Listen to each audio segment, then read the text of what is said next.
Hi friends, Madhu's जो दिल कहे जो दिल कहे में आपका स्वागत है। भाई नया नया चैनल है ना, अभी तक ना मेरे को उसका नाम नहीं याद हो रहा। सारी प्रॉब्लम ये है। तो मुद्दा ये था, पहले तो मैं ये बता दूँ ये मैंने नया चैनल शुरू क्यों किया है। देखो, ऑलरेडी मेरा एक चैनल चल रहा है मधुज फूड फन हेल्थ, जिसमें 5000 प्लस लोगों ने मुझे बहुत प्यार दिया है। लेकिन वो वाला जो चैनल है ना, उस पे मैं फूड शेयर करती हूँ, बहुत थोड़ी बहुत मस्ती शेयर करती हूँ और हेल्थ भी शेयर करती हूँ। हेल्थ के कुछ टिप्स हो गए, स्किन से रिलेटेड वगैरह वगैरह, योगा से रिलेटेड। लेकिन अब क्या था, मैंने ये अपनी बक बक बक बक, मेरे को तो बहुत बक बक करने का शौक है ना, तो मैं बक बक करती थी। तो मुझे ऐसा लगा कि शायद हम उन लोगों को डिस्टर्ब कर रहे हैं जिनको सिर्फ फूड देखना है या जिनको थोड़े से हेल्थ टिप्स चाहिए। लेकिन मेरे को तो बात करनी है, इसलिए मैंने अपना ये नया चैनल शुरू कर दिया। इसीलिए नाम भी ये रखा है, क्या, मधुज जो दिल कहे। तो यहाँ पर मेरा जो दिल करता है वो मैं आप लोगों से बात कर लेती हूँ। अब मैं आप लोगों से जो बातें करती हूँ ना, अब ये बूढ़ी हो गई ना, इतने साल का एक्सपीरियंस हो गया, इतना कुछ देखा, इतने सारे लाइफ के स्टेप्स के थ्रू गुजरी हूँ। तो हर एक के लाइफ में कुछ एक्सपीरियंसेस होते हैं, लेकिन कुछ एक्सपीरियंस ऐसे होते हैं जो आप दूसरों के साथ शेयर करो तो उनसे कई बार दूसरों को मदद मिलती है। तो आज मैं आपको अपनी लाइफ का रियल इंसिडेंट आप लोगों के साथ शेयर करने वाली हूँ, जिसने मुझे, जो आज मधु आपके सामने खड़ी है, जो कैमरा फेस कर सकती है, जो जितनी देर मर्जी बकबक करा लो कर सकती है, जो बोल्डली आप लोगों से बात कर सकती है, ये मधु पहले ऐसी नहीं थी। तो बताती हूँ आपको कि ये मधु कैसे बनी। देखो, जब मैं छोटी थी ना, तो मैं बहुत ही इंट्रोवर्ट थी। मैं बिल्कुल एक्सट्रोवर्ट नहीं थी। स्कूल में किसी के साथ ज़्यादा बात नहीं करना, अपने आप में चुपचाप रहना और थोड़ा सा सहमे से डरे से रहना। स्टडीज़ में भी मीडियोकर थी, तो इसीलिए कोई वो भी नहीं था कि स्टूडेंट्स टीचर्स की कोई फेवरेट होंगी। तो ओवरऑल जो था ना, वो बैक बेंचर, चुपचाप बैठ के अपना बस काम करना और घर चल देना, उस टाइप की। अब मोस्टली आप जानते होंगे, आप लोग भी हर इस दौर से गुजरे होंगे और आज के जो बच्चे हैं वो भी इस दौर से गुजर रहे हैं। ऐसा क्या होता है, जब भी बच्चे दिल के कोमल, सॉफ्ट, थोड़े से इंट्रोवर्ट, जो ज़्यादा बात नहीं करते, चुपचाप रहते हैं और फालतू की बकवास जो बाकी बच्चे ज़्यादा शैतानियाँ करते हैं उनके साथ में ज़्यादा साथ नहीं देते, तो ऐसे बच्चे अक्सर जो है ना, वो बुलिंग के शिकार हो जाते हैं। ठीक है, बुलिंग मतलब उनके साथ में शैतानी करते हैं, सारे बच्चे मिलके उनको तंग करेंगे।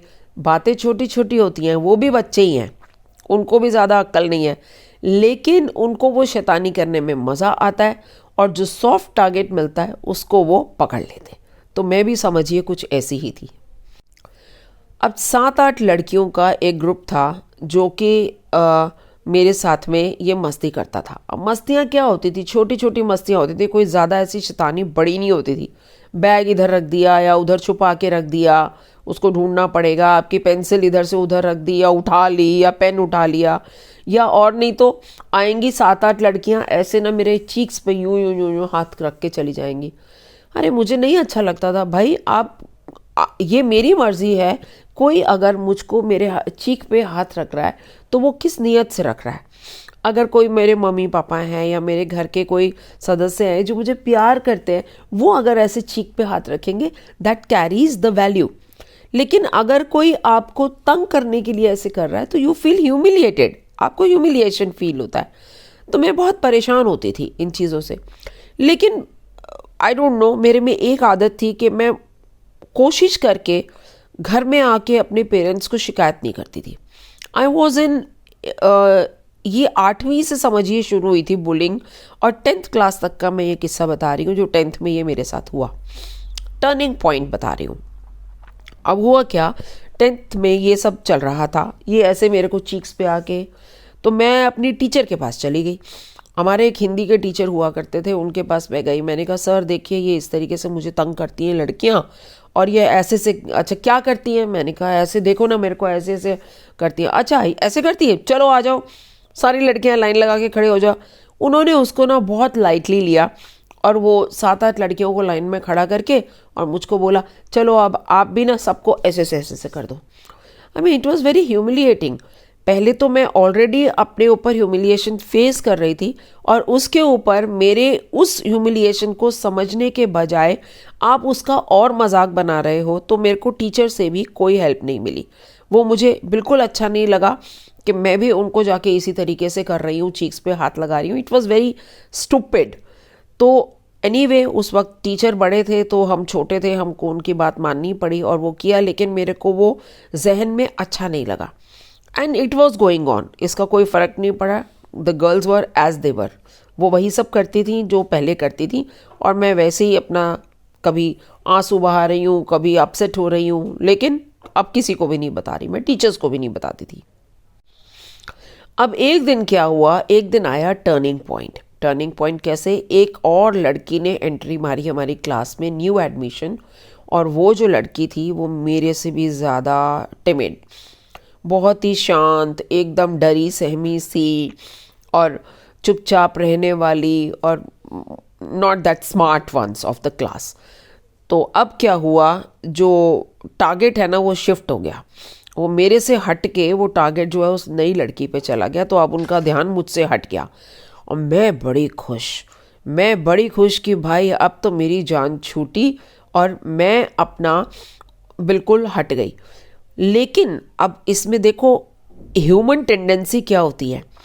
मैंने क्या किया, जो लड़कियां मुझको बुली करती थी अब मैं भी उन्हीं के गैंग में शामिल हो गई और उनके साथ में, हालांकि मैं उस लड़की को तंग नहीं करती थी, लेकिन जो वो हरकतें करती थी उस हरकत को मैं भी इंजॉय करने लगी।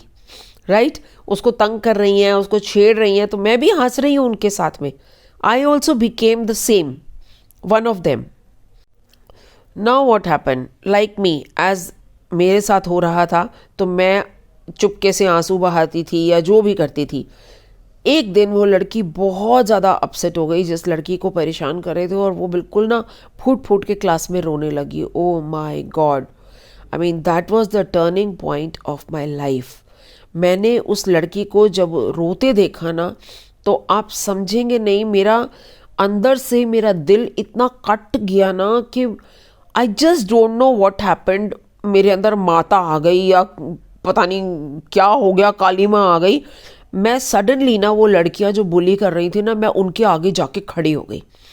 आई सेड, हाथ रखा मैंने बीच में, मैंने कहा खबरदार अगर तुम में से किसी ने भी इसको छुआ भी है।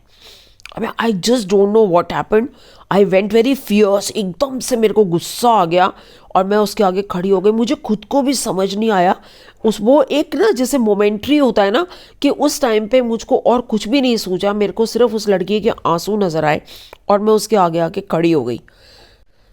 आप मानेंगे नहीं, वो एक मेरा एक्शन, उन लड़कियों ने जो देखा मेरा रौद्र रूप, एकदम से गुस्से में तनतना हुआ, वो लड़कियां एकदम शक कर गई। राइट, और वो जो लड़की थी जिसका नाम सुमन है, मैं आपको बता रही हूँ, वो लड़की मेरी बहुत ही अच्छी दोस्त बन गई। दोस्तों, उस मेरी प्यारी दोस्त को मैं बहुत टाइम से ढूंढ रही हूँ। वक्त बदल गया, टाइम इतना गुजर गया, हम लोग जैसे कहिए बिछड़ गए हैं। उसकी शादी हो गई है, अगर वो फेसबुक पे होगी भी तो मेरे को उसका शादी के बाद का सरनेम नहीं पता, पर अगर ये वीडियो उस तक पहुंच रहा है तो वो इस इंसिडेंट से समझ जाएगी कि मैं उसके बारे में बात कर रही हूँ। तो सुमन, मैं तुम्हें बहुत याद करती हूँ और प्लीज़ मुझसे कनेक्ट करो। अगर ये वीडियो तुम तक पहुँचता है तो प्लीज़ मुझसे कनेक्ट करो। राइट, अच्छा, तो दोस्तों अब आगे की कहानी सुनो। अब मैं, ये चीज़ तो हुई कि मैंने वो हाथ रखा और वो लड़कियां एकदम शक कर गई। तो वो जो एक्शन और रिएक्शन वाला जो सीन था ना, वो उसने मुझे एक बहुत हौसला दिया। उसने उस दिन मुझको ये सिखाया कि अगर इनजस्टिस हो रही है ना, अगर आपके साथ में नाइंसाफ़ी हो रही है तो नाइंसाफ़ी को सहना नहीं। तो बच्चों, मैं आप लोगों को ये जो मैंने इंसिडेंट अपना बताया है, वो इंसिडेंट से मैंने 2 काम किए। अपने लिए तो मैंने लड़ाई नहीं लड़ी, अपने लिए मैं डरती रही हर वक्त, लेकिन मुझे नहीं पता क्या हुआ और मैं उस अपनी, जो मेरी दोस्त भी नहीं थी, जो बाद में मेरी दोस्त बनी, उसके लिए मैं अचानक आके आगे खड़ी हो गई। तो पहली बात तो अपने साथ इनजस्टिस हो रही है तो उसको सहो मत। हम किसी के साथ में नॉनसेंस दे नहीं रहे किसी को, लेकिन हमको नॉनसेंस लेनी भी नहीं है, राइट। ये आपके मोराल को बहुत डाउन करता है। अगर आप नॉनसेंस लेते रहते हो लेते रहते हो लेते रहते हो, दुनिया में हर किस्म के लोग मिलेंगे। आप अपने आसपास आंखें घुमा के देख लोगे ना, तो आपको 36 लोग ऐसे मिल जाएंगे जो आप में से मीड मेक निकालने के लिए या आपको तंग करने के लिए तैयार खड़े मिलेंगे। और ये ज़िंदगी के हर दौर में होता है, सिर्फ ये नहीं कि ये आपके स्टूडेंटशिप में होता है या कॉलेजशिप में आपकी रैगिंग हो रही है, ये आपकी लाइफ में हर जगह होगा। अगर आप टिमिड होते हैं तो आपको दुनिया दबाएगी।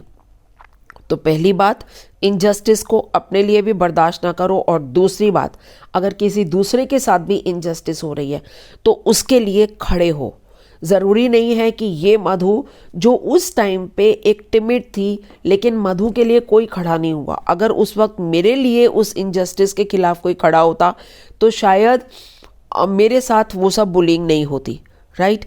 इसी तरीके से उस लड़की जो मेरी दोस्त बन गई सुमन, उसके लिए मैं आगे आके खड़ी हो गई तो उसको उस बुलिंग उतना ज़्यादा नहीं झेलना पड़ा। फ्यू डेज जितने दिन वो परेशान रही, उसके बाद she was happy, she was comfortable. मैं तो अब बड़ी हो चुकी हूँ उम्र में, इसीलिए अपना जो ज़िंदगी का तजुर्बा है वो आप लोगों के साथ ऐसी छोटे छोटे रियल लाइफ इंसिडेंट्स के साथ में आपके साथ में बीच बीच में शेयर करती रहूँगी, ताकि आपको इंस्पिरेशन मिले। ऐसी ही एक और कहानी मेरे पास है, इनजस्टिस के ऊपर बहुत कुछ है, ठीक है, वो भी रियल लाइफ है, वो किसी और एपिसोड में शेयर करूँगी। तो चलो जुड़े रहो मेरे साथ मधुज जो दिल कहे पे, और आपका भी जो दिल कहे आप मुझे कमेंट बॉक्स में लिखो, मुझे बहुत अच्छा लगेगा आप लोगों से बात करना।